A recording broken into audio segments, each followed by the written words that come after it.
sıçan dərmanı deyilən maddə ki var, mərgümüş, arsen kimi tanınır, mərgümüş kimi tanınır. Süni uşaq qidaların tərkibində ondan var. Narkotik var, qurğuşun var, civə var.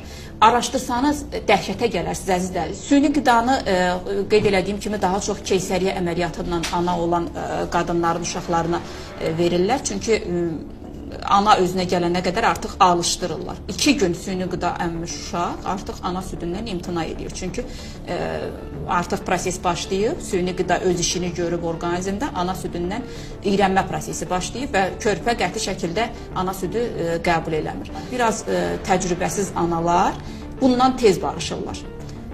Övladının süd əmməməsini tez qəbul eləyirlər və elə süni qida ilə davam edirlər həyatına. Amma 2 gün süni qida əmmiş uşağı yenidən ana südünə alışdırmaq mümkündür.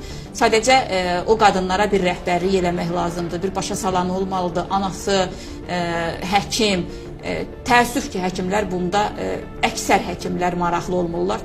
Məlum məsələdir, süni uşaq qidasının satışından əldə edilən faiz.